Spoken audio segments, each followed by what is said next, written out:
దేవునికి మహిమ కలుగునుగాక. ఆమేన్. లూకా సువార్త పాఠం 6వ అధ్యాయం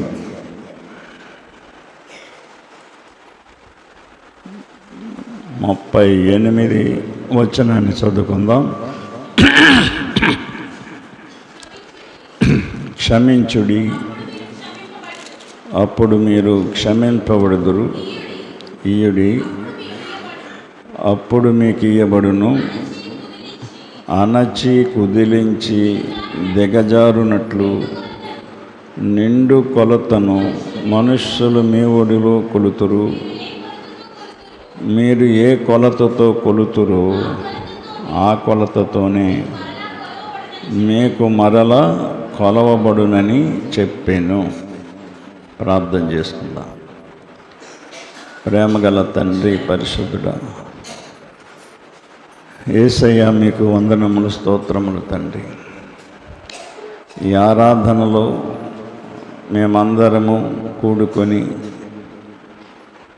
ఐక్యతతో మిమ్మల్ని ఆరాధించుకునే గొప్ప భాగ్యాన్ని మాకు ఇచ్చారు తండ్రి. మీకు స్తోత్రములు, స్తోత్రములు, స్తోత్రములు తండ్రి. ఎత్తబడబోతున్న వాక్యాన్ని విని గ్రహించులాగున జ్ఞాన వివేకములు గల ఆత్మ సంఘ బిడ్డలందరికీ దయచేయండి. వివరించి మాట్లాడే ఆత్మ నీ దీన సేవకుడని నాకు దయచేయండి. మీ సత్యానికి వ్యతిరేకంగా ఉండే స్వభావం ఎవరికి కలగకుండా చేయండి. సత్యమునకు లోబడే విధానం ప్రతి ఒక్కరికి దయచేయండి. కూడి వచ్చిన సంఘమును బట్టి, సాక్ష్యము చెప్పిన సహోదరుని బట్టి ప్రార్థన చేస్తూ ఉన్నాం. సాక్ష్యాన్ని బట్టి అనేక మంది బలహీనతల్లో, అనారోగ్యాల్లో మిమ్మల్ని ఆశ్రయించే భాగ్యం దయచేయండి. ఈ ఆరాధన మీ ఆత్మతో, సత్యముతో జరిగించుకొని ఘనత, మహిమ మీరే పొందుకొనమని యేసయ్య పరిశుద్ధ నామమున ప్రార్థించి అడుగుచున్నాము తండ్రి. ఆమేన్. అందరికీ వందనాలండి. దేవుని మహాకృపను బట్టి దేవుని సన్నిధానంలో మనం ఉన్నాం. దేవుని సన్నిధిలో ఉండే భాగ్యం అందరికీ దేవుడు ఎవడు ఎవరికి ఇవ్వాలో వారికే ఇస్తాడు.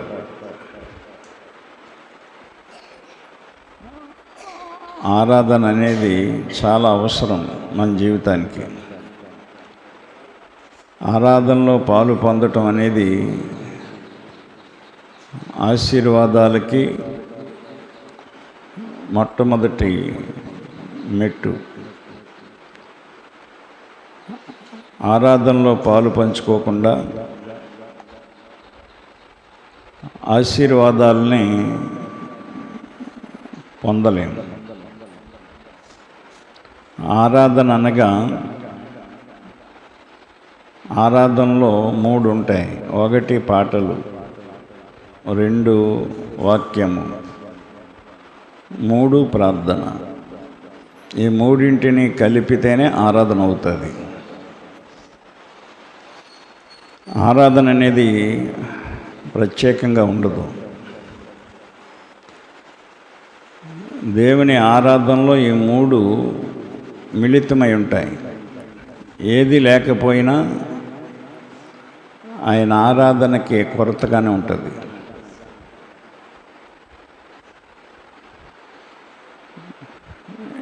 ఈనాడు దేవుణ్ణి ఆరాధన చేసుకుందామని చెప్పి కొన్ని సంఘాల్లో కానీ, కొన్ని సభల్లో కానీ అందరినీ నిలవబెట్టి ఒక పాట ఎత్తుకొని వలన దైవజనులు మనల్ని ఆరాధనలు నడిపిస్తారని చెప్తున్నారు. ఆ పాటకి వాయిద్యాలు వాయించి ఆరాధనలు నిలబెట్టి చేతులు ఊపించి కాళ్ళు ఊపించి చప్పట్లు కొట్టించి చేసిన తర్వాత చక్కటి ఆరాధనలు నడిపించారు దైవజనులు అని చెప్తున్నారు. మరి ఏ విధంగా చెప్తారు నాకు అర్థం అవ్వట్లేదు. ఆరాధన అంటే వాళ్ళకి తెలియదు అనుకుంటున్నాను నేను. మనం దేవుని ఆరాధించడానికి ఇక్కడికి వచ్చాం.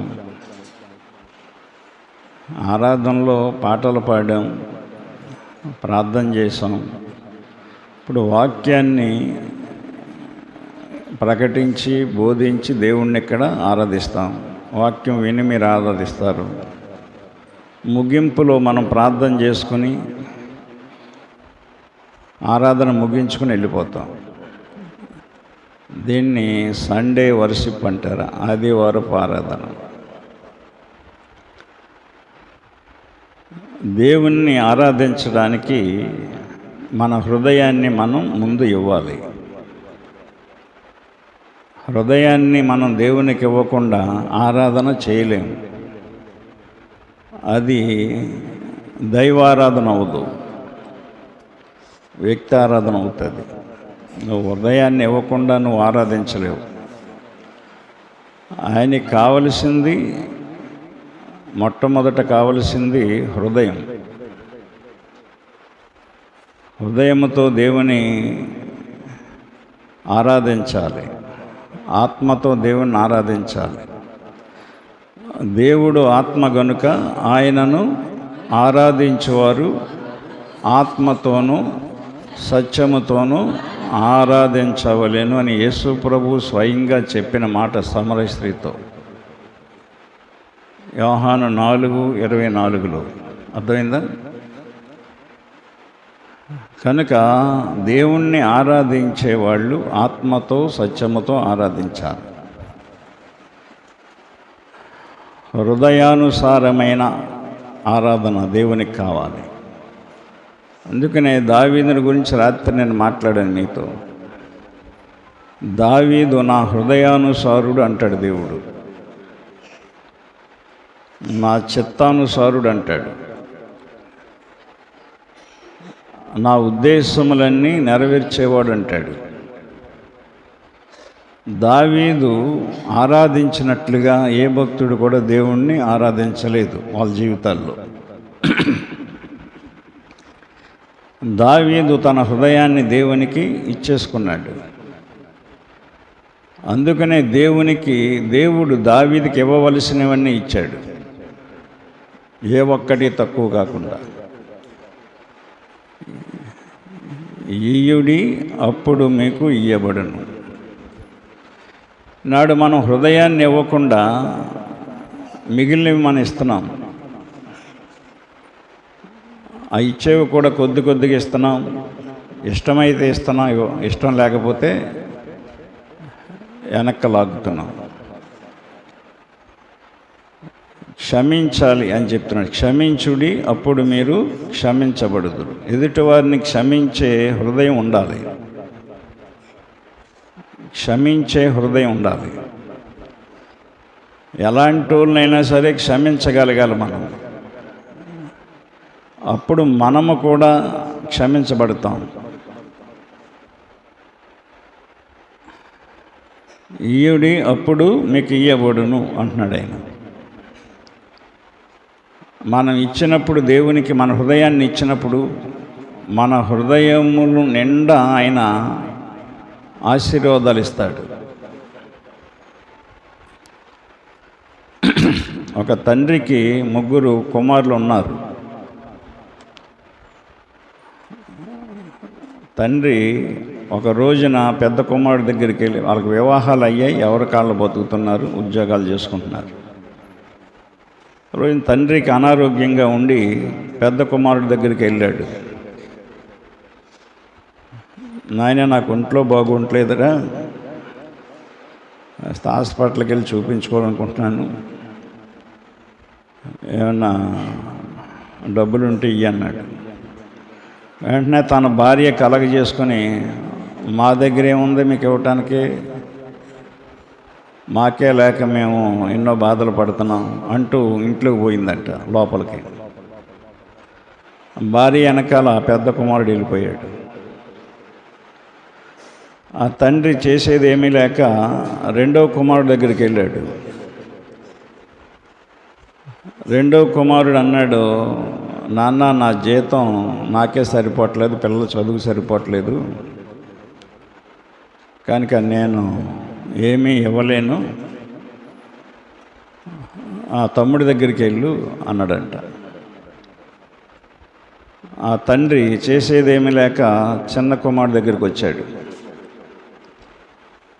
చిన్న కుమారుడు దగ్గరికి వచ్చి చిన్న కుమారుడితో కూడా చెప్పాడు, నా ఒంట్లో బాగుంటలేదు నాయన, హాస్పిటల్కి వెళ్ళి చూపించుకుందాం అనుకుంటున్నాను, ఏమన్నా డబ్బులుంటాయి అని చెప్పి.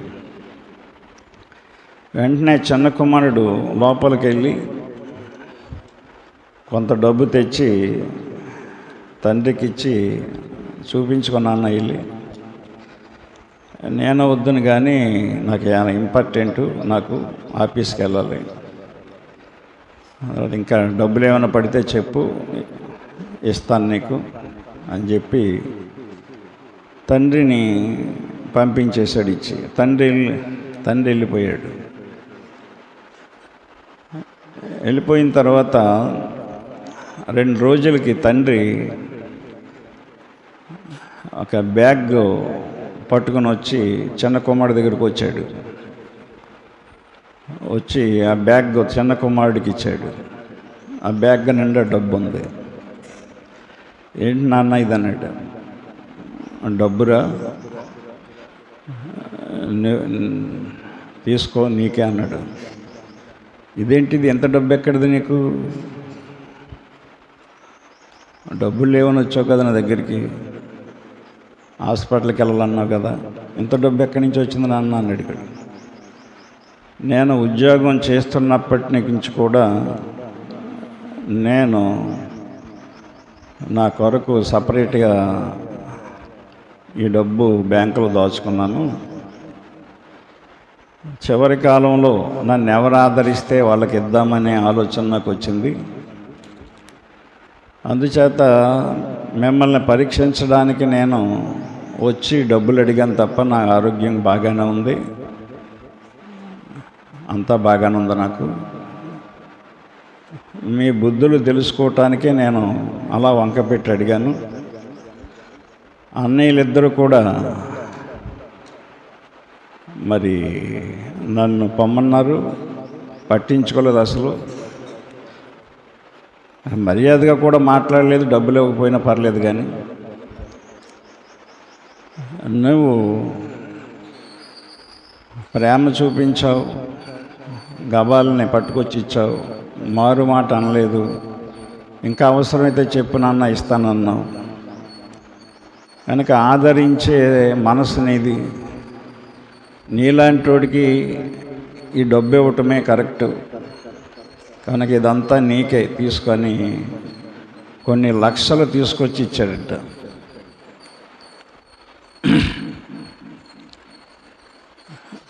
ఎందుకు చిన్న కుమారుడికి ఇచ్చాడు డబ్బంతా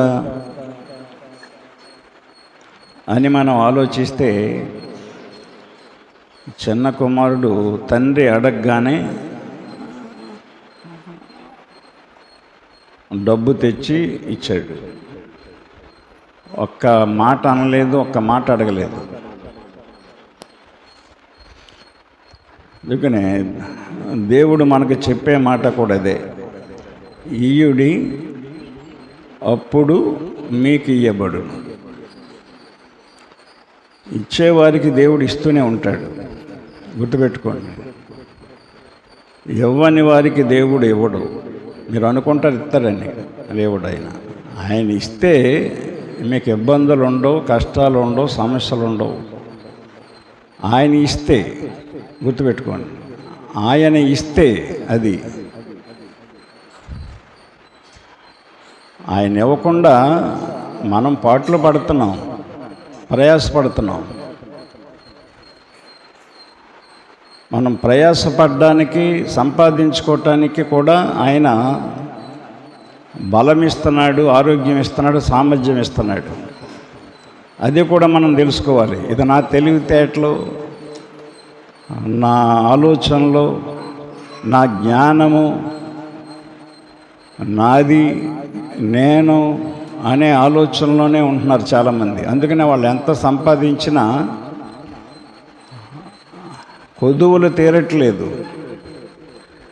లేమి అనేది పోవట్లేదు. మీరు జాగ్రత్తగా వాక్యాన్ని వినాలి, మీరు అర్థమైందా? కనుక ద్వితోపదేశ కాండంలో చెప్తాడు ఇశ్రాయేలుకి ఆయన, 8వ అధ్యాయం, ద్వితీయోపదేశ కాండ 8వ అధ్యాయం 17, 18 వచనాలు చదువుదాం. ఇశ్రాయేలుతో చెప్తున్నాడు దేవుడు, అయితే మీరు మా సామర్థ్యము, మా బాహుబలము, ఎంత భాగ్యము మాకు కలుగజేసనని అనుకుందురేమో కదా. లేరండి ఎలాటోళ్ళు? ఆమెను చెప్పండి అందరూ. ఎస్, అందరూ కూడా ఇలాగ అనుకుంటారండి. అలాగ అనుకునే వాళ్ళకి ఎప్పుడు కూడా లోటు ఉంటూనే ఉంటుంది, ఏదో ఒక ఇబ్బంది ఉంటూనే ఉంటుంది, అశాంతి ఉంటూనే ఉంటుందండి. నిజమండి, చాలామంది అలా చెప్పడం విన్నాను నేను, చెప్పుకోవటం కూడా విన్నాను నేను. గమనించండి, మీరు మా సామర్థ్యము, మా బాహుబలము, ఎంత భాగ్యము మాకు కలుగజేసనని అనుకుందురేమో, కాగా నీ దేవుడైన యెహోవాను జ్ఞాపకము చేసుకొనవలెను. ఏలయనగా తాను నీ పితరులతో ప్రమాణము చేసినట్లు తన నిబంధనను నేటివలే స్థాపింపవలెనని మీరు భాగ్యము సంపాదించుకొనుటకై మీకు సామర్థ్యమును కలుగజేయువాడు ఆయనే. అండర్లైన్ చేసుకోండి ఆ మాట బైబిల్లో. అర్థమైందా? ఇది సంపాదించుకోవటానికి కూడా సామర్థ్యం అంటే మనకు ఆరోగ్యము, బలము, జ్ఞానం, ఇవి దేవుడు ఇస్తున్నాడు కాబట్టి మనం సంపాదించుకొనగలుగుతూ ఉన్నాం. ఈరోజు చాలామంది చదువుకొని పెద్ద పెద్ద ఉద్యోగాలు సంపాదించుకుంటున్నారు. మా జ్ఞానము అనుకున్న వాళ్ళందరూ ఎందుకు పనికిరాకుండా పోయారు అలాంటి వాళ్ళు. అర్థమైందా? మేధావులు ఎందుకో పనికి రాకుండా పిచ్చోళ్ళు అయి తిరిగారు రోడ్లంట. వాళ్ళ కుటుంబాలు ఎందుకు కాకుండా పోయాయి? ఎప్పుడు కూడా సామెతల్లో చెప్పినట్లుగా నేను జ్ఞానిని కదా అని నీవు అనుకొనవద్దు అని చెప్తున్నాడు. అర్థమైందా? జ్ఞానిని కదా నీవు అనుకొనవద్దు, యెహోవా యందు భయభక్తులు కలిగి. అది నువ్వు జ్ఞానిని అనుకోవటమే నీలో ఉన్న చెడుతనం. నీకు అర్థం అవ్వట్లేదు అది. నేను తెలివైనోడిని అనుకోవటమే నీలో ఉన్న చెడుతనం. నేను తెలివైందాన్ని అనుకోవటమే నీలో ఉన్న చెడుతనం. అంతకంటే చెడుతనం ఏమీ లేదు దేవునికి.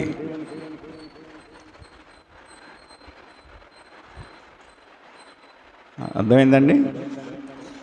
నేను జ్ఞానిని అనుకుంది ప్రధాన దూత లూసిఫర్. నేను తెలివైనోడిని అనుకుంది ఈ సింహాసనాన్ని నేను దక్కించుకుంటాను, వశపరుచుకుంటాను, దేవునితో నన్ను సమానంగా చేసుకుంటాను అని అనుకుందండి. దేవునికి నచ్చింది అదే. ఎవరిలోనైనా దేవుని ఇష్టపడింది అదే. అర్థమైందా? వెంటనే వాడు మూలకు తోయబడ్డాడు, పాతాళానికి మూలకు తోయబడ్డాడంట. పాతాళానికి మూలకు తోయబడ్డవాడు పగతో రగిలిపోయి ప్రతీకారం తీర్చుకోవటానికి పాతాళములో నుండి మళ్ళీ భూమి మీదకి వచ్చాడు. దేవుడు ప్రజలందరినీ కూడా పాడు చేయడానికి వచ్చి వాడు స్వభావాన్ని నీలో పంపిస్తున్నాడు. నేను జ్ఞానిని, జ్ఞానవంతురాల్ని, నేను తెలివైనోడిని, నేను అలాంటి నేను అలాంటిదాన్ని. ఇలాంటి ఆలోచనలు నీ ఎదుగుదలకి మంచిది కాదు, నీ కుటుంబ ఆశీర్వాదానికి దీవెనకరంగా ఉండవు. నా ప్రియ సహోదరుడా, సహోదరి, దేవుడు మనకిచ్చిన జీవితం ఇది, దేవుడు మనకిచ్చిన బలం ఇది, దేవుడు మనకిచ్చిన జ్ఞానం, దేవుడు మనకిచ్చిన జీవితం ఇది. ఈ జీవితంలో దేవునికే విలువ ఉండాలి తప్ప, దేవునికే మహిమ కలగాలి తప్ప మనకు కాదు.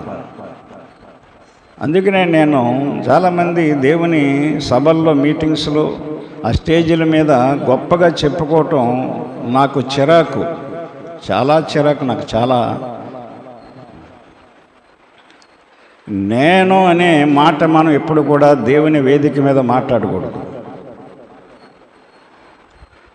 దేవుడు నీకు అక్కడ మాట్లాడడానికి ఇచ్చాడు నిలబడి, దేవుడు నన్ను ఇక్కడ నిలవబెట్టాడు మాట్లాడమన్నాడని చెప్పాలి. కానీ ఈ రోజున క్రైస్తవ సంఘాలు కానీ, సమాజాలు కానీ, సేవకులు కానీ సాతాను ఉచ్చులో పడిపోయి హెచ్చింపు స్వభావానికి పోయి దేవుడిచ్చిన ఆత్మశాంతిని, మనశ్శాంతిని, నెమ్మదిని కోల్పోతున్నారు. నా ప్రియమైన సహోదరి సహోదరులారు గమనించండి. ఇది 8వ అధ్యాయం, ఋతువుకి 8వ అధ్యాయంలో ఏం చెప్పాడు? మొట్టమొదటి వచనం, మీరు బ్రతికి అభివృద్ధి నొంది. ఎవడు చెప్తాడండి ఈ మాటలు మనకి? మీరు బ్రతకండి, అభివృద్ధి పొందండి అని ఎవడు చెప్తాడండి? అభివృద్ధి పొందాలి కదా మనం. అభివృద్ధి పొందిన మనం బ్రతకాలి కదా.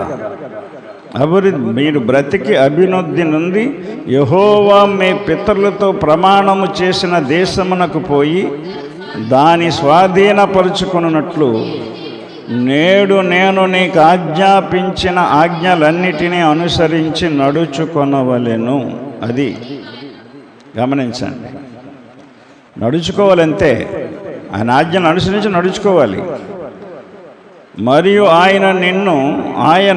నీవు ఆయన ఆజ్ఞలను గైకొందువో లేదో నిన్ను శోధించి నీ హృదయములో ఉన్నది తెలుసుకొనుటకు. గమనించండి, ఇది చాలా ఇంపార్టెంట్ ఈ మాట. నీ హృదయంలో ఏముందో దేవుడు తెలిసేసుకుంటాడు. అది ఆయనకి తెలిసిపోద్ది. నువ్వు ఎవరి గురించి ఏమనుకుంటున్నావో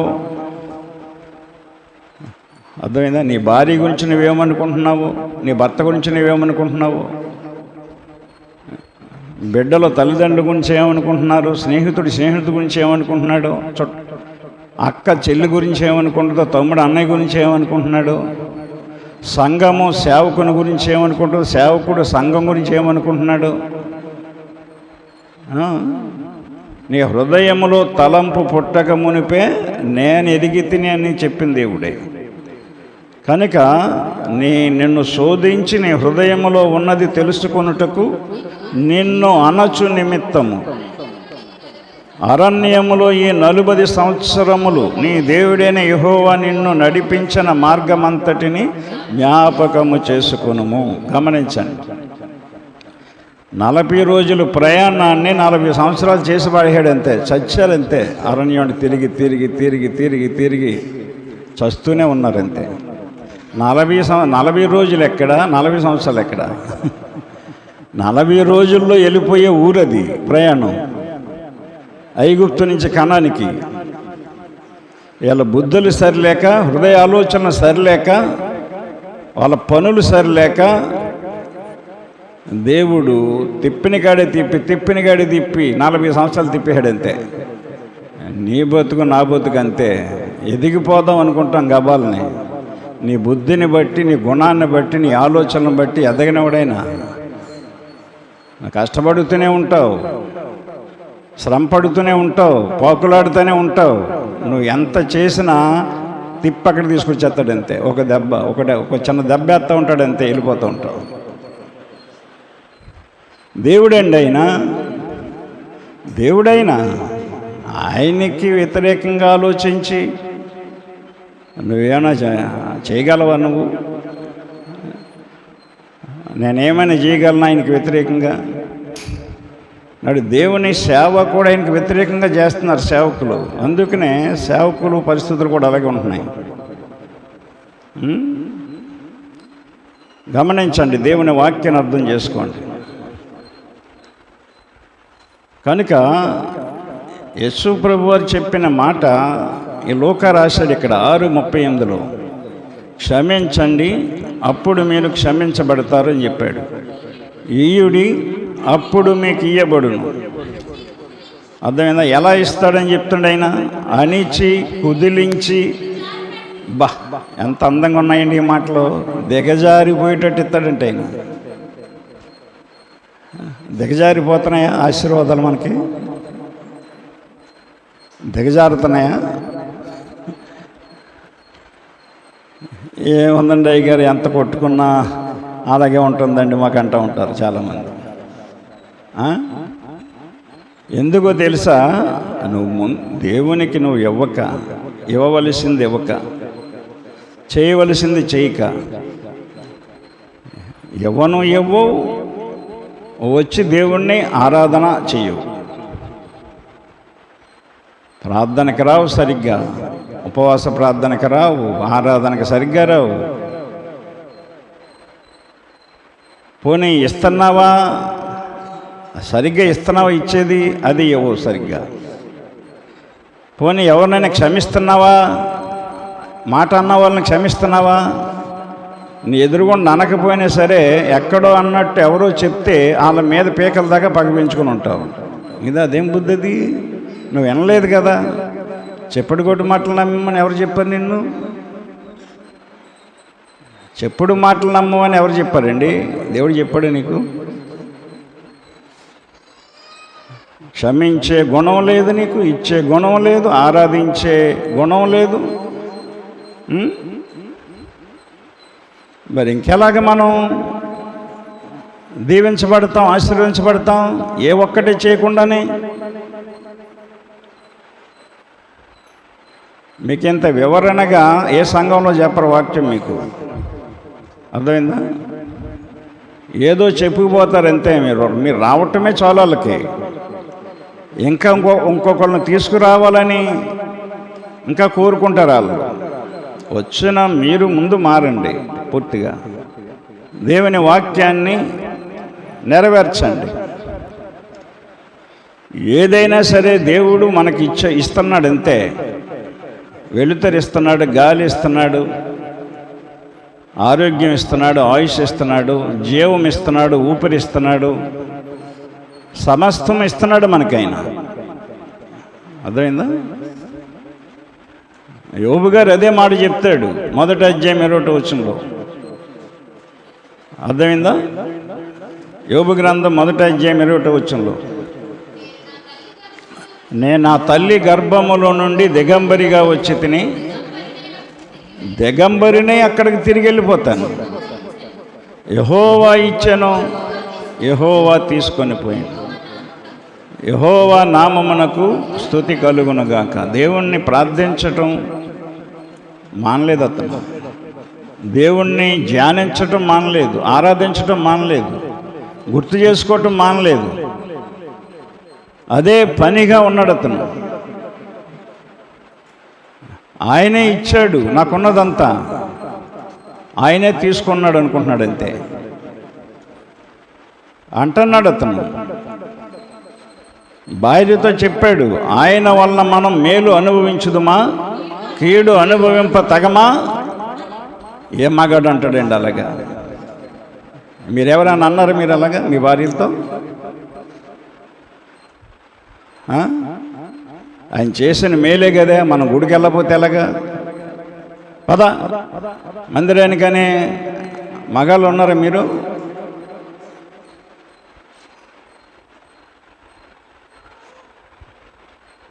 భార్య చెప్పినట్ల ఈని, వాళ్ళు చెప్పినట్టల్లా ఈని ఆడడం తప్ప. భార్య చెప్తే చేయటం, లేకపోతే మానేయటం. భార్య రమ్మంటే రావటం, లేకపోతే మానేయటం.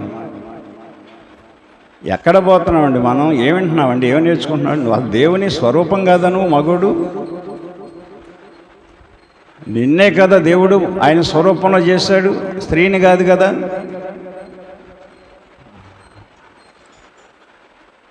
నీ మాట వినాలి కదా స్త్రీ, నీకు లోబడాలి కదా.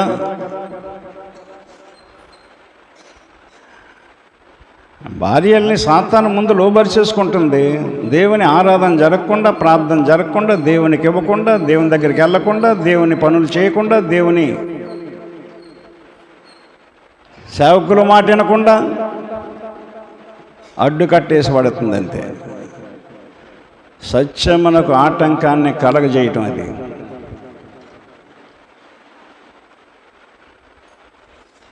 నా ప్రియమైన సహోదరుడా, సహోదరి, దేవునికి ముందు నీ హృదయాన్ని, నీ జీవితాన్ని ఇచ్చేయి. ఆయనకి ఇవ్వలసినవి కాదు, ముందు నీ హృదయాన్ని ఇయ్యి. దేన్ని వెనక పెట్టుకోను, వెనక్కుండోను, ముందుగా పరిగెత్తుకొస్తావు. ఇవ్వటం అలవాటు చేసుకోవాలండి మనం. అపోస్తుల కార్యాల్లో ఏం చెప్తున్నాడు ఆయన? 20:35 ఇవ్వటం నేర్చుకోవాలి మనం. నీ హృదయాన్ని ఇవ్వటం ముందు అలవాటు నేర్చుకోను. మీరును ఇలాగూ ప్రయాసపడి బలహీనులను సంరక్షించవలెనని పుచ్చుకొనుట కంటే ఇచ్చుట ధన్యత అని దేవుడు చెప్తున్నాడండి. బలహీనులను బలపరచాలి, బలహీనులను బలపరిచి నడిపించాలి. అవసరమైతే వాళ్ళకి మనం కొన్ని డబ్బులు ఖర్చు పెట్టి తీసుకుని రావాలి.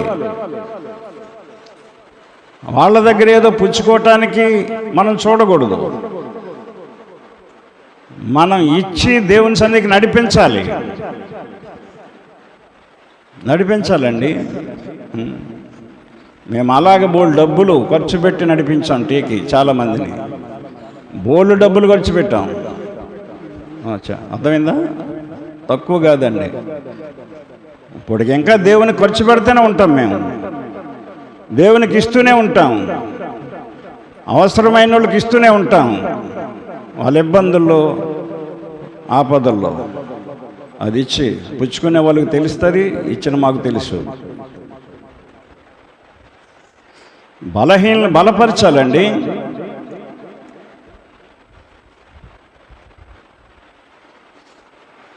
నీ హృదయాన్ని దేవునికి ఇచ్చినప్పుడు నువ్వు బలపడతావు. బలహీనమైన హృదయం బలపరచబడుతుంది. నీ హృదయాన్ని ఇవ్వకుండా నీ హృదయాన్ని బలహీనపరుచుకుంటూ భక్తి ఎలా చేస్తావు?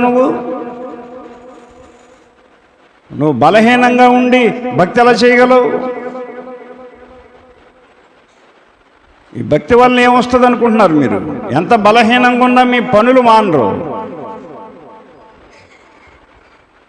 మీ సొంత కార్యాలు మానరు. దేవుని ప్రార్థన అంటప్పటికీ బలహీనంగా ఉందండి, దేవుని పని అంటప్పటికీ జ్వరంగా ఉందండి, దేవుని పని అయ్యేటప్పటికీ తలనొప్పిగా ఉందండి. మరి రావా?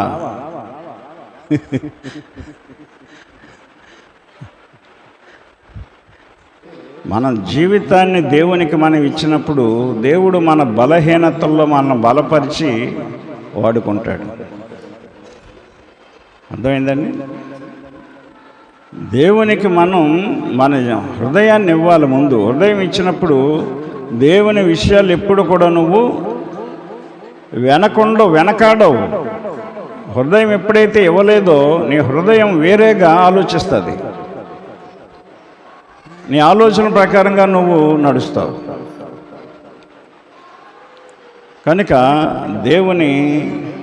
దేవుడు మనకి ఇస్తున్నాడు. యెహోవా ఇచ్చెను, తీసుకొని పోయాడు. ఒకవేళ ఏది మనకు నష్టం జరిగినా దేవుడే అనుకోవాలి మనం. అర్థమైందా? మీరు ఏదో అనుకుంటున్నారు. మీరు గీతోపదేశకాండలో మనం చదివాం, 8:1 మీరు బ్రతికి అభివృద్ధి నొంది యెహోవా మీ పితరులతో ప్రమాణము చేసిన దేశమునకు పోయి దాని స్వాధీనపరుచుకున్నట్లు నేడు నేను నీకు ఆజ్ఞాపించిన ఆజ్ఞలన్నిటి అనుసరించి నడుచుకున్నాను. అది అర్థమైందా?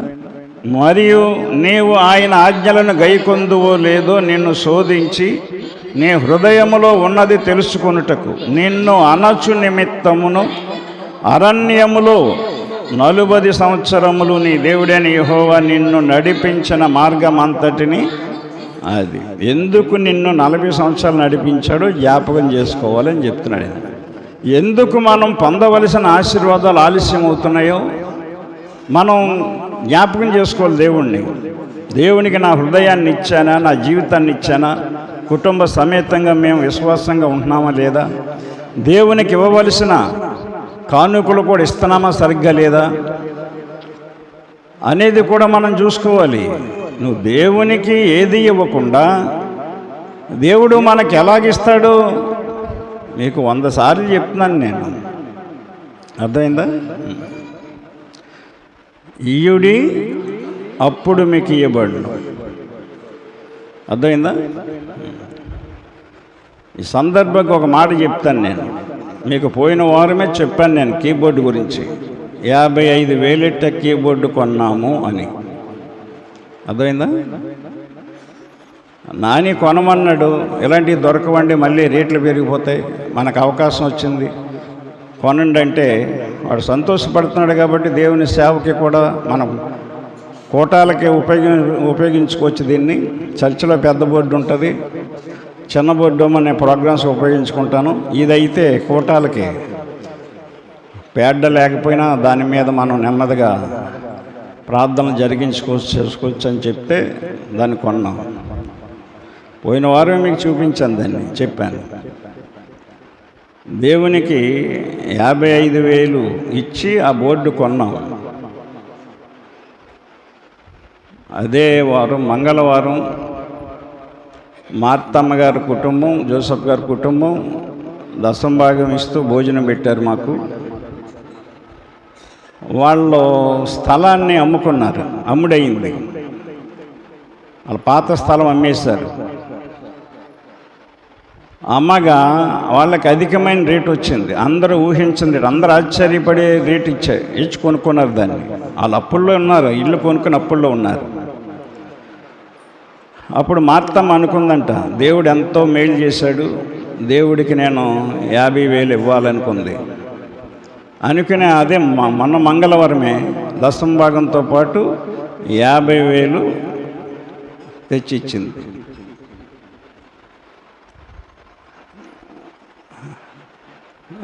నేను 50,000 ఇచ్చి కొన్నాను దేవునికని, వెనక ముందు ఆలోచించకుండా కొన్నాను నేను. అర్థమైందా? మనవడు పుట్టాడని ఆ జుబ్బా కూడా కొనలేదు అడిగి నేను. అర్థమైందా? నేను ఆయన చూడటానికి కూడా సరిగ్గా వెళ్ళడానికి నాకు అవకాశం లేదు. ఆ వారం అంతా హాస్పిటల్లో ఉన్నాడు. ఒకసారి వెళ్ళి చూసి వచ్చాను అంతే. పిల్లల గురించి, పిల్లలు ఉన్నప్పుడు మనవళ్ళు ఉన్నప్పుడు 4 పిల్లలు ఉన్నారు నాకు, వాళ్ళకి పిల్లలు ఉన్నారు. వాళ్ళ గురించి ఏదో ఆలోచించాలి నేను, సమస్య లేదు. అర్థమైందా? ఆలోచించండి. నేను దేవునికి 5,000 ఇచ్చి కొన్నాను. దేవుడు మార్తమ్మ గారి కుటుంబం ద్వారా 50,000 ప్లస్ వాళ్ళ దశంభాగాలు క్షమించు దేవుడు కలిపిచ్చాడు. ఇచ్చాడే లేదా? మీకు చెప్తాను చాలాసార్లు. నేను ఏది కొన్నా సరే అది నాకు దేవుడు ఇచ్చేస్తూ ఉంటాడు తిరిగి అదే వారంలో అని చెప్తాను. మొట్టమొదట యాంపలవెరై కొన్నప్పుడు వినోద్కి ఉద్యోగం వచ్చి ఇచ్చేయడని చెప్తాను. మీకు చాలా గుర్తుందో లేదు. అలాగే ఏది కొన్నా దేవుడికి మనము మనస్ఫూర్తిగా ఇచ్చినప్పుడు, హృదయపూర్వకంగా ఇచ్చినప్పుడు దేవుడు నీకు ఇచ్చేస్తాడండి. నేను మేమే మాదిరి మీకు అని చెప్తాను నేను. ఏ సేవకుడు చెప్తాడండి మాదిరిని? ఏ పాస్టర్ చెప్తాడు చెప్పానండి? వ్యక్తిత్వానికి కానీ ప్రవర్తనకు కానీ దేవునికి ఇచ్చే విషయంలో కానీ సంఘాన్ని ప్రేమించే విషయంలో కానీ ఎవరినైనా ఒకేలాగా ప్రేమిస్తాం మేము.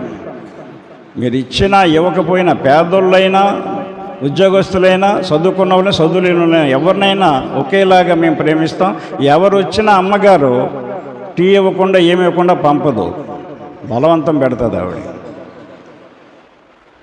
ఇది నేర్చుకున్నాం మేము టేకెళ్ళి, దాన్ని మేము పాటిస్తున్నాం. మా వెనకాల మా పిల్లలు కూడా మీరు వచ్చినా సరే గౌరవిస్తారల్లో లోపలికి రమ్మంటారు, ఏది ఉంటే అది ఇస్తారు. దేవునికి మనం ఇచ్చినప్పుడు ఉత్సాహముగా ఇవ్వాలని వాక్యం చెప్తుంది. ఎలాగివ్వాలంట? ఆ ఉత్సాహంగా ఇవ్వాలండి. అది ఆ కీబోర్డు కొనమంటప్పుడు ఆ కలరు సెల్లో చూపించండి నాకు నాని. రెడ్ అంటే నాకు చాలా ఇష్టం, ముందు నుంచి రెడ్ అంటే ఇష్టం నాకు. మా మనవరాలకు కూడా రెడ్ అంటే ఇష్టం, యానికి. నాకు చాలా ఇష్టంగా సంతోషంగా తీసుకోరా అని ఇంక మారుమా ఎందుకులే అనలేము. ఏదైనా సరే ఎందుకులే అంటాను నేను అసలు ముందు, తర్వాత ఒప్పుకుంటాను. ఇప్పుడు కూడా అడగ్గా నేను సంతోషంగానే ఇచ్చాను, సంతోషంగానే ఆ బోర్డు తెచ్చేసాడు ఆయన. ఎరాళ్ళు వాళ్ళ బామ్మది కోర మీద వెళ్ళి తెచ్చేశారు. కొరింథీ పత్రికలో పౌలు ఏం చెప్తాడంటే, కొరింథీ మొదటి పత్రిక 9వ అధ్యాయం 6-7 వచనాలు, 6-7 వచనాలు, 9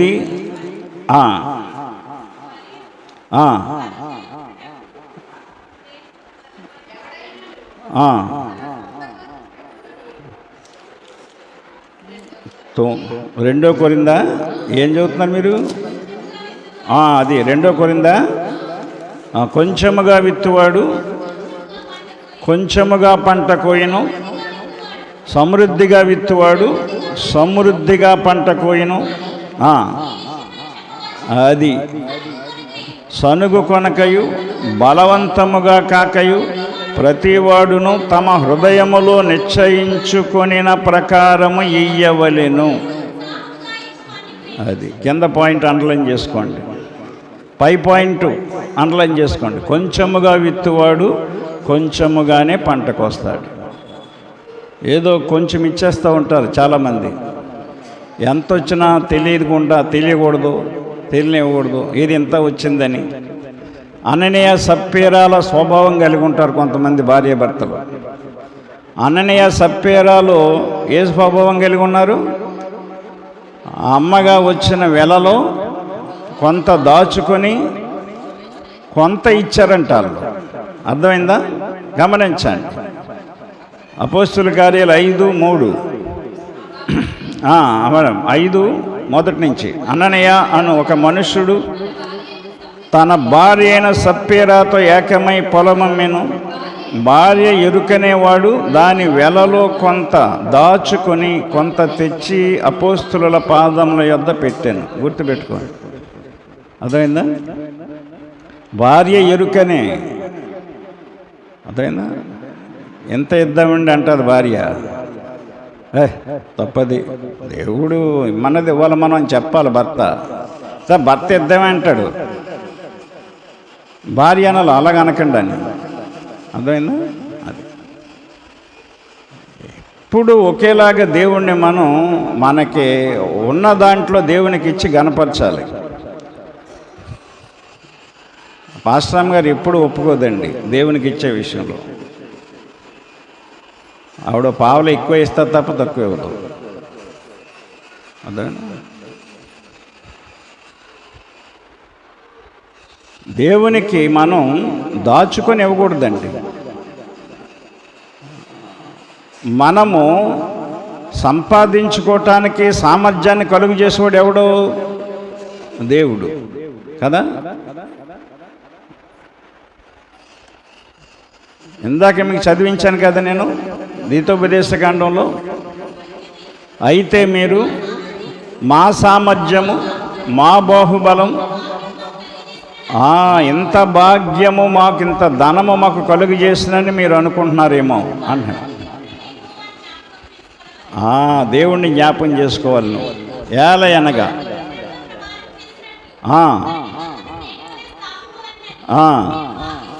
మీరు భాగ్యము సంపాదించుకొనుటకు సామర్థ్యము కలుగజేయువాడు ఆయనే. ఆయనే. ఇప్పుడు మార్తమ్మోళ్ళకి అక్కడ ఎవరికి వెళ్ళని రేట్ ఇచ్చి కొనుక్కున్నారంటే దేవుడు వాళ్ళకి చేశాడు. వాళ్ళ దేవుడు పట్ల చేసిన కార్యాలు, క్రియలు, వాళ్ళ బలహీనతల్లో కానీ, సమస్యల్లో కానీ, ఇబ్బందుల్లో కానీ, ఒక మనిషి ఇంటి యజమాని హాస్పిటల్లో ఉన్నాడంటే ఎవరు పెడతారండి ఇంటికి వచ్చి ప్రార్థన? శుక్రవారం ఎవరు జరిగిస్తారండి? భోజనాలు ఎవరు పెడతాడండి? ఆలోచన చేయండి. భవానీని పంపించి ఆ ప్రార్థన ఆగకూడదు. అక్కడ అయ్యగారు వస్తారు, అమ్మ నువ్వు వెళ్ళు వంట చేయి గారికి ప్రార్థన వస్తారు, ప్రార్థన జరిగాక రేపు వద్దని రా హాస్పిటల్కి అని చెప్పి, అలాగే ప్రతి వారం పంపించి అలా సమస్యల్లో చేయకపోయినా పాస్టర్ గారు ఏమనుకోడు, కానీ దేవుడు అనుకుంటాడు. శ్రమైన, బాధ అయిన, హింస అయినా, కరువైన, ఖడ్గమైన, వస్త్రహీనతైన, ఉపద్రవమైన క్రీస్తు ప్రేమ నుండి ఎడబాపవని. కనుక నేను ఎందుకు చెప్తున్నానంటే మీరు బాగుండాలి, బతకాలి, అభివృద్ధి పొంది విస్తరించాలి. ద్వితోపదేశకాండ 8వ అధ్యాయం మొదటి రోజున గుర్తుపెట్టుకోండి. మీరు బ్రతికి విస్తరించాలి, అభివృద్ధి పొందాలి. అంటే ఆయన ఆజ్ఞను అనుసరించి నడవాలని చెప్పాడు ఆ వచనంలో. ఆయన నేడు నేను నీకు ఆజ్ఞాపించిన ఆజ్ఞలన్నిటినీ అనుసరించి నడుచుకోవాలని చెప్పాడు. దేవుడు ఎమ్మన్న రీతిగా మనం దేవునికి ఇచ్చినప్పుడే మనము బ్రతికి విస్తరిస్తాం, అభివృద్ధి పొందుతాం. గుర్తుపెట్టుకోండి. తర్వాత ఏది జరిగినా ఆయనకి సంబంధం ఉండదు. ఇంకా అంత దేవుని వాక్యాన్ని అర్థం చేసుకోండి. మనుష్యుడు ఏమి విత్తునో ఆ పంటనే కోయినంటాడు గలతీ పత్రికలో. అదే కొంచెముగా విత్తువాడు కొంచెముగా పంటకు వస్తాడని చెప్పాడు. కనుక మీ ఎదురుగుండా సేవ చేస్తున్నాం మేము, దేవునికి మాకున్నదంతా ఖర్చు పెట్టి దేవుని కార్యాలు చేస్తున్నాం. ఇదిగో ఫ్యాన్లు సరిగ్గా తిరగట్లేదని రాజమండ్రి వెళ్ళి అవి కాయిల్స్ కొనుక్కొని వచ్చి అన్నీ మార్చాడు. నిన్న నానిని పద్మల అబ్బాయి ఇద్దరు కలిపి, వేసవకాలం వచ్చేస్తుంది కానీ విగ్గా తిరుగుతున్నాయి ఫ్యాన్లు అని. అలాంటి చిన్నవన్నీ మిమ్మల్ని అడగం కదా, మేము చెయ్యం కదా. ఇప్పుడు మనం కొంతసేపు కూర్చొని చల్లగా వెళ్ళిపోతున్నాం. మందిరం శుభ్రంగా ఉండాలి, ఫ్యాన్లు బాగా తిరగాలి, మనకు అనుకూలంగా ఉండాలి, పైన మనకి బాత్రూమ్కి వెళ్ళినా అనుకూలంగా ఉండాలి. ఇవన్నీ పట్టించుకోవాలి కదా మీరు, ఇవన్నీ చూడాలి కదా మీరుని. మేము చేసి పెడతా ఉంటాం ఇవన్నీ. ఏం పనులు ఉన్నాయండి ఏంటండి? నిన్న అబ్బులు ఆ భార్య అలా పిల్లలు వచ్చి శుభ్రంగా బూజులు దులిపేసి శుభ్రంగా తుడిచేసి మోపు పెట్టేశారు. వాళ్ళు చెప్పలేదు, మేము పిల్లలేదు.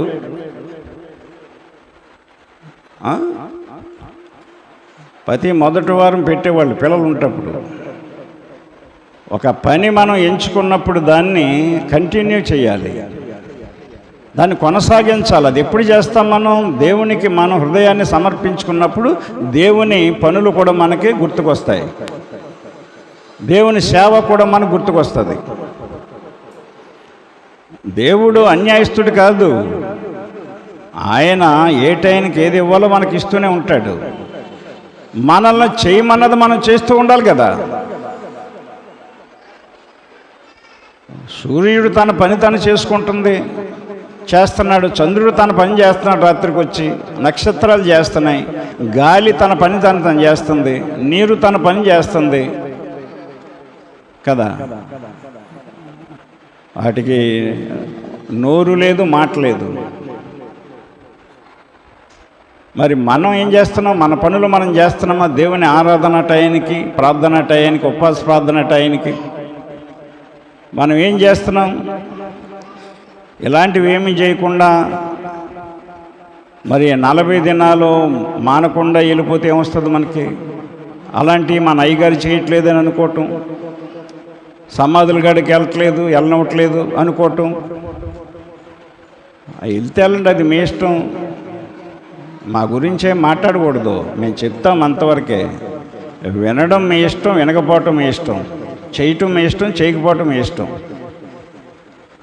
ఎవరికి ఏది ఇష్టం అది చేస్తారు, ఎవరికి ఏది ఇష్టమైతే తింటారు, ఎవరికి ఏది ఎలా ఉంటే అలా తిరుగుతారు. అలాగ అనుకునేటప్పుడు మనకి సహవాసం ఎందుకు, ఈ సంఘం ఎందుకు, ఈ భక్తి ఎందుకు కదా? ఈ భక్తి ఎందుకంటే గొప్ప లాభం మనం కుటుంబం మనం పొందుకోవాలంటే దైవ భక్తి మనం చేయాలి. విశ్వాసం నుండి తొలగిపోకుండా మనం దేవునికి మన హృదయాన్ని ఇచ్చుకోవాలి మనస్ఫూర్తిగా. అప్పుడు నీ హృదయము నిండా ఆశీర్వాదాలు దేవుళ్ళు ఇస్తాడు ఆయన. ఇయుడి అప్పుడు మీకు ఇవ్వబడు. మంచి హృదయంతో ఇవ్వండి. మీరు ఏది చేసినా హృదయానుసారంగా చేయండి, మనస్ఫూర్తిగా చేయండి, పూర్ణ మనసుతో చేయండి. దేవుడు మీ మనసులో సంతోషాన్ని, సమాధానాన్ని, సమృద్ధిని, నెమ్మదిని స్థిరంగా ఉంచుతాడు. అలా కాదని నాయన జ్ఞానవంతుడిని తెలివైన దాన్ని మీ ఆలోచనల ప్రకారంగా మీరు భక్తి చేస్తే, దేవునికి ఇస్తే, దేవునిలో నడిస్తే అది దైవ సంబంధమైన భక్తి అవ్వదు. గమనించండి. ఇక్కడ చెప్తాడు అపోస్తలుల కార్యాల్లో అననీయ సప్యర్ల గురించి చెప్పుకుంటూ వచ్చి 11వ వచనం చెప్తాడు. అననీయ చచ్చిపోతారు, సప్యర్లు చచ్చిపోతారు. అప్పుడు ఆ కాలంలో స్పాట్లో చచ్చిపోయారు వాళ్ళు. ఎందుకంటే పేతురు అగ్ని లాంటి సేవకుడైన. అర్థమైందా? ఆయన ఏమన్నాడంటే, మీరు పరిశుద్ధాత్మను మోసపుచ్చారన్నాడు ఆయన. నన్ను కాదు మీరు మోసపుచ్చింది. అది అప్పుడు పేతురు అననీయ 5:3 భూమి వేళలో కొంత దాచుకొని పరిశుద్ధాత్మను మోసపుచ్చుటకు సాతాను ఎందుకు మీ హృదయమును ప్రేరేపించెను? గమనించండి. ఎవరైనా సరే దేవునికి ఇచ్చేది ఇవ్వకుండా కొంత దాచుకొని ఇస్తుంటే వాళ్ళందరికీ వర్తిస్తుంది ఈ వాక్యం. మీరు ఆత్మీయంగా చచ్చిపోతారు తప్ప ఆత్మీయంగా బ్రతకరు. శారీరకంగా బతుకుంటారు అంతే.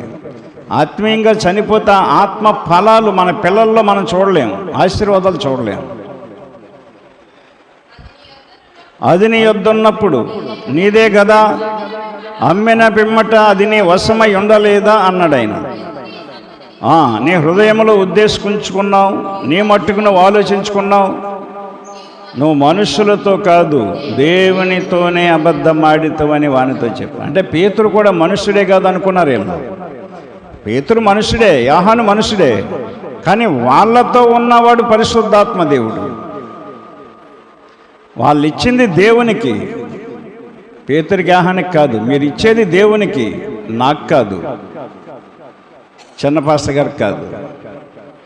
మీరు ఏది ఇచ్చినా ఏది చేసినా దేవునికి ఇస్తున్నామని ఇస్తేనే దాని ప్రతిఫలం మీకు ఉంటుంది. మీరు పూర్తిగా ఇవ్వగలరు, చేయగలరు. చివరికి ఒక మాట మనం చూద్దాం. గలతీ 6:7 వచనాలు చదువు ముగిద్దాం.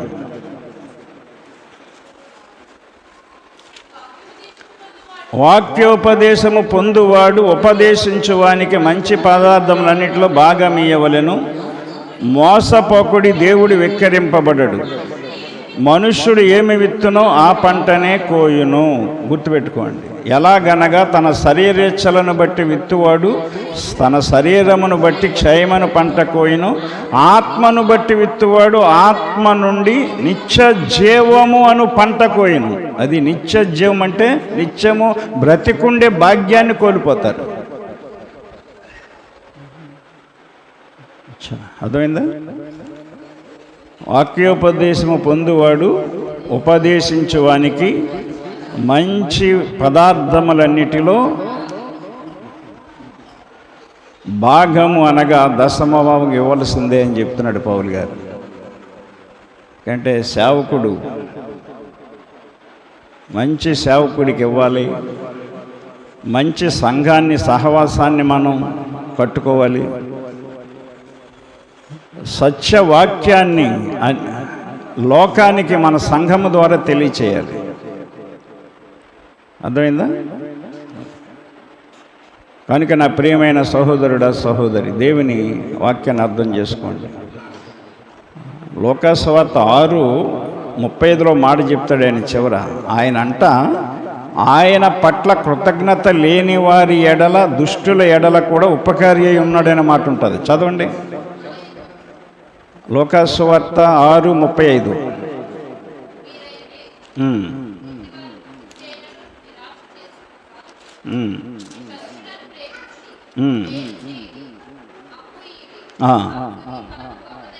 అది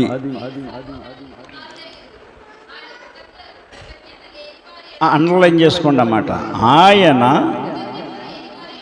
గమనించండి ఇక్కడ ఏం చెప్పాడంటే 35వ వచనంలో, మీరైతే ఎట్టివారిని గూర్చి అయినను నిరాశ చేసుకొనక మీ శత్రువులను ప్రేమించుడి, మేలు చేయండి. వినండి మాటలన్నీ. అప్పు ఇయ్యుడి, అప్పుడు మీ ఫలము గొప్పదయ్యుండును, మీరు సర్వోన్నతుని కుమారులై ఉందురు. ఆయన కృతజ్ఞత లేని వారి ఎడలను, దుష్టుల ఎడలను, చూసారు ఈ మాట, కృతజ్ఞత లేని మనలాంటోళ్ళ పట్ల, దుష్టులమైన మన పట్ల ఆయన ఉపకారి అయి ఉన్నాడంట. ఆయన మనకు ఉపకారాలు చేస్తూనే ఉన్నాడండి. ఏ యోగ్యత లేకపోయినా మనలో. మీరు ఎవరి పట్ల కలిగి ఉన్నారు? అది మనం ఎవరి పట్ల ఏమీ కలిగి ఉండకపోయినా, ఉపకారం చేయకపోయినా మనకు ఉపకారం చేస్తున్నాడు. కృతజ్ఞత లేని వారి ఎడల అంటే మేలు చేసిన వారి ఎడల కూడా మనం మంచిగా చూడలేకపోయినా దేవుడు మనకి ఉపకారిగా ఉన్నాడు. అలాంటి దేవుణ్ణి మనం కలిగి ఉన్నాం. ఆ దేవుని మాట వింటే మీరు ఇంకా బాగుపడతారు, మీ పరిస్థితులన్నీ మారుతాయి. ఈ లోకం తర్వాత పరలోకం దేవుడు మనకిస్తాడు. కనుక దేవుని వాక్యాన్ని అర్థం చేసుకొని మీ హృదయాల్ని పూర్తిగా దేవునికి సమర్పించుకోండి. సమర్పణ జీవితం కలిగి నడుచుకోండి. దేవుడి మాటలు దీవించునుగాక. ఆమేన్. ప్రార్థన. ప్రేమగల తండ్రి, పరిశుద్ధుడా యేసయ్య, మీకు వందనములు, స్తోత్రములు తండ్రి. ఎత్తబడిన వాక్యమును వినిన ప్రతి హృదయములో ఫలించున్నట్లు మీ ఆత్మ నింపుదల అందరికీ అనుగ్రహించమని, కూడి వచ్చిన సంఘమును బట్టి ప్రార్థిస్తూ మా ప్రభువును రక్షకుడునైన యేసయ్య నామమును బట్టి ప్రార్థించి అడుగుచున్నాము తండ్రి. ఆమేన్. అందరికీ వందనాలండి.